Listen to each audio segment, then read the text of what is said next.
Hello, എല്ലാവർക്കും സുഖമായിട്ടിരിക്കുന്നു എന്ന് വിശ്വസിക്കുന്നു. അപ്പം നമ്മൾ ഫോറൻസിക് റിലേറ്റഡ് ആയിട്ടുള്ള വീഡിയോസൊക്കെ ചെയ്യാൻ സ്റ്റാർട്ട് ചെയ്തിട്ടുണ്ടായിരുന്നു. ലൈക്ക് അതൊരു സീരീസ് ആയിട്ട് പോകാമെന്നൊക്കെ പ്ലാൻ ചെയ്തു, പക്ഷെ നടന്നില്ല. എൻ്റെ ഹെൽത്തൊക്കെ മോശമായിരുന്നതുകൊണ്ട് ഞാനപ്പം ഇന്ന് തൊട്ട് അത് നമുക്ക് റീസ്റ്റാർട്ട് ചെയ്യാമെന്ന് ഞാൻ വിചാരിക്കുക. സോ അപ്പം ഇന്ന് നമ്മൾ പറയാൻ പോകുന്നത് DNA പറ്റിയിട്ടാണ്. So first of all DNA എന്താണെന്ന് ഞാൻ പറഞ്ഞുതരാം. അതായത് DNA എന്ന് പറഞ്ഞതിൻ്റെ ഫുൾ ഫോം എന്ന് വെച്ച് കഴിഞ്ഞാൽ ഡീഓക്സി റൈബോ ന്യൂക്ലിക് ആസിഡ്.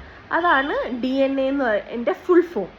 ആക്ച്വലി നമുക്ക് വേണമെങ്കിൽ DNA ഒരു സൈലൻറ്റ് വിറ്റ്നസ് എന്നും വേണമെങ്കിൽ പറയാം. കാരണം ഹ്യൂമൻ വിറ്റ്നസ് എന്ത് ചെയ്യും, നമ്മളുടെ കണ്ട കാര്യങ്ങൾ അല്ലെങ്കിൽ അബൌട്ട് ദി ക്രൈം സീൻ അതൊക്കെ നമ്മൾ ഓറലി പറയും.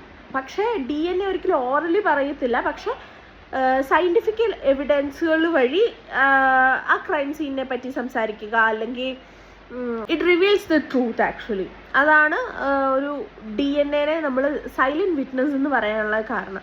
പിന്നെ നമ്മൾ DNA എങ്ങനെയാണ് ക്രൈം സീനിൽ നിന്ന് കളക്ട് ചെയ്യാന്ന് പറഞ്ഞാൽ അത് ഓരോ സാമ്പിൾസ് വഴി, may be saliva, sweat or skin cells, blood Staines ഇങ്ങനത്തെ ഉള്ള ബയോളജിക്കൽ സാമ്പിൾസിൽ നിന്നാണ് നമ്മൾ DNA എക്സ്ട്രാക്ട് ചെയ്യുന്നത്. അത് ഫോറൻസിക് എക്സ്പേർട്ടുകൾ നല്ല കെയർഫുള്ളി അത് എടുത്ത് പാക്ക് ചെയ്ത് ഫോറൻസിക് ലബോറട്ടറീസിൽ അയച്ച് അവിടെ DNA പ്രൊഫൈലിംഗ് ചെയ്യും. അതിൻ്റെ എക്സ്ട്രാക്ഷൻ അനാലിസിസ് എല്ലാം ചെയ്ത് ഒരു ക്രിമിനൽ പ്രൊഫൈലിംഗ് ഉണ്ടാവും, അത് ക്രിമിനൽ പ്രൊഫൈൽസ് ഉണ്ടാവും, അതുമായിട്ട് മാച്ച് ചെയ്ത് നോക്കും. അല്ലെങ്കിൽ ഇപ്പം അതിന് വേറെ കുറേ ഓപ്ഷൻസ് ഉണ്ട് നമുക്ക് DNA